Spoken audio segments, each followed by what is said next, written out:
Baik pemirsa, kita akan kembali lagi lanjutkan perbincangan Mas Ronaldi. Betul nggak tidak ada hubungannya semua ini ataupun harga beras yang naik ini dengan harga BBM yang naik, dan juga mungkin bisa berikan pendapat apakah memang tadi yang dikatakan oleh Pak Edi bagaimana upayanya ini memang sudah maksimal atau cukup efektif seperti itu?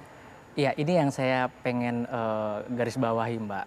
Yang disampaikan Pak Edi sebenarnya dampak itu terkait kenaikan BBM tentu belum terasa saat ini. Karena akan terkoreksi harga-harga kebutuhan pokok tentu di masa-masa mendatang. 1 bulan pasca kenaikan BBM ini belum terasa. Maka selama masih pendistribusian bahan pokok kita ini di seluruh pelosok negeri masih konvensional, tentu akan berimplikasi kenaikan harga BBM dan harga bahan pokok di lapangan. Maka kalau hari ini kita lihat beras kenaikannya nggak terlalu signifikan, itu betul karena pemerintah masih memiliki cadangan beras. Pertanyaannya sederhana, apakah cadangan beras ini akan bertahan sampai akhir tahun 2022? Oke. Kalau dipakai dan untuk konsumsi, tentu harus ada stimulus, yaitu genjot sentra-sentra beras di daerah-daerah seperti di NTB, kemudian di Merauke, itu termasuk sentra beras juga harus didorong supaya cadangan pemerintah yang berkurang ini bisa ditambah gitu. Jangan sampai akhir tahun nanti kita nggak memiliki cadangan beras dan ujungnya apa nanti? Impor. Ini yang kami harus tekankan agar tidak terjadi hal-hal yang kita semua tidak harapkan. Sementara pemerintah kan untuk beras kita nomor 1 lah ya, terbesar di 4 sampai 5 besar lah di dunia. Tentu harusnya menjadi catatan jika ada kenaikan harga yang memang nggak terlalu tinggi, tapi ini harus dicegah atau dimitigasi. Dengan cara apa itu? Tadi yang kami sampaikan, cadangan pemerintah itu harus ditambah. Serapan gabah juga tentu hari ini tinggi, maka pemerintah juga harus menjual dengan harga yang terjangkau. Nggak bisa di atas itu tentu. Maka kalau serapan gabahnya di atas 4.000 sekian, pemerintah juga harus memaksimalkan untuk jualnya juga nggak tinggi-tinggi supaya apa? Supaya petani juga merasakan. Baik. Demikian. Baik. Pak Edi, salah satu yang disampaikan oleh Mas Renaldi adalah salah satu kuncinya ataupun juga solusinya adalah menjaga stok ataupun juga cadangan beras. Nah, masalahnya adalah apakah memang cadangan beras ini cukup Pak sampai akhir tahun? Kemudian juga mungkin bisa diberikan tanggapan mengenai tadi Mas Renaldi memberikan masukan untuk menggenjot sentra-sentra produsen beras di berbagai daerah tanah air ini. Silakan Pak Edi. Saya mendengar dengan baik, ya sorry ya, saya di tempat yang berisik sekali. Baik, baik Pak. Saya nggak bisa dengar dengan baik pertanyaannya. Bapak mungkin tidak bisa mendengar suara Mas Renaldi tadi belum menjelaskan, tapi saya akan sarikan menjadi 2 poin Pak. Yang pertama adalah apakah cadangan beras ini mencukupi sampai akhir tahun 2022 Pak? Kemudian juga yang kedua, bagaimana Pak tanggapannya tadi Mas Renaldi meminta pemerintah untuk bisa menggenjot sentra-sentra produsen beras Pak di berbagai daerah di tanah air? Oh, kalau cadangan beras pemerintah aman ya, kan kita punya iron stock ya. Di Bulog itu kan kita punya iron stock. Iron stock itu artinya boleh kurang dari itu. Jadi kalau stok beras di Bulog itu antara 1 juta sampai 1,5 juta ton. Ya itu aman lah gitu ya. Jadi nggak masalah kalau bukan itu. Nah kemudian kalau masalah sentra-sentra produksi, perluasan sentra produksi ya oke ya, tapi itu nggak bisa dalam jangka pendek ya. Nah yang sebenarnya sekarang terjadi itu kan sebenarnya kan tidak semua daerah itu mengalami kekurangan suplai gitu ya. Jadi ada beberapa daerah yang surplus. Nah itu yang kemudian kita berusaha untuk memperlancar arus. Ya. Kalau masalah sentra produksi tidak bisa dalam jangka pendek. Ya. Memang kita punya program ya seperti food estate dan sebagainya kan. Tapi kalau untuk padi kan syarat untuk tumbuhnya kan tidak mudah ya, sehingga tidak bisa dalam jangka pendek yang kita perluas lahan.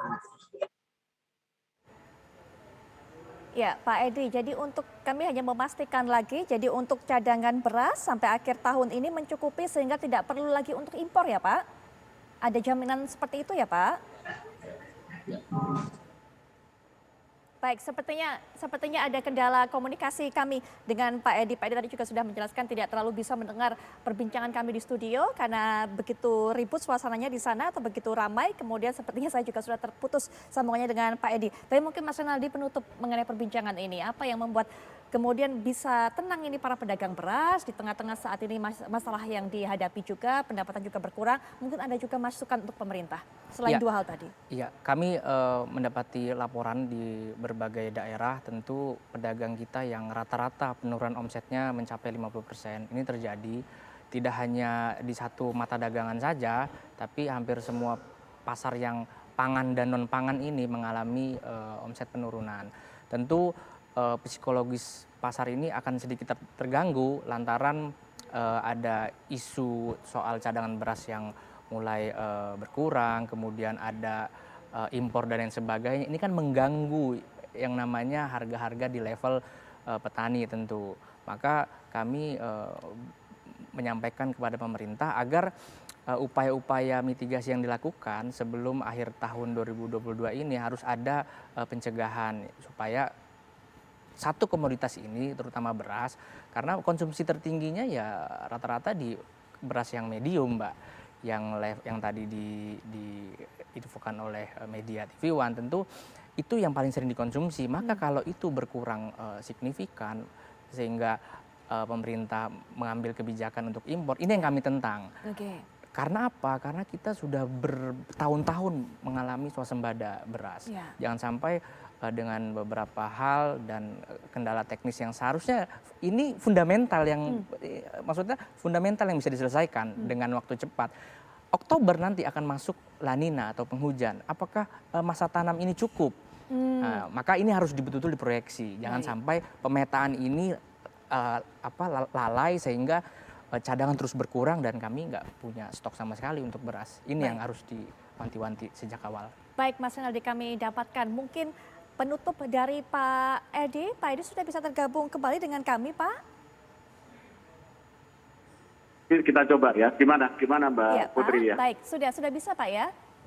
Sudah Ya. bisa mendengar suaranya. Baik, Pak, silakan mungkin penutup dari Pak Edi. Tadi juga ada harapan dari Mas Renaldi mewakili para pedagang beras ini supaya terjaga stoknya, apalagi nanti musim-musim atau bulan-bulan berikutnya ini terkait musim juga, panen juga mungkin akan lebih sulit, ada La Nina dan sebagainya. Yang diharapkan adalah tetap terjaganya Pak cadangan beras ini sehingga tidak perlu impor. Itu yang akan ditentang oleh rekan-rekan pedagang ini. Silakan Pak Edi penutup.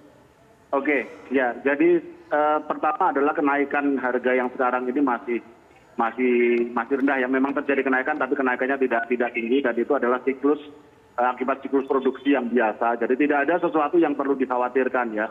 Cadangan beras pemerintah juga cukup dan pemerintah juga berusaha menstabilkan harga dengan instrumen yang dimiliki, khususnya operasi pasar dalam rangka stabilisasi yang dilakukan oleh Bulog. Jadi saya kira masyarakat kita harapkan tenang dan para pedagang juga saya kira juga kalau barangnya ada kan tidak terlalu menjadi masalah dan kita memastikan bahwa tidak ada hambatan dalam perdagangan antar daerah. Demikian Mbak Putri. Baik Pak Edi, terima kasih sudah meluangkan waktunya untuk bisa memberikan informasi ini kepada kami, kepada para pedagang juga. Mbak Renaldi juga terima kasih sudah hadir di sini.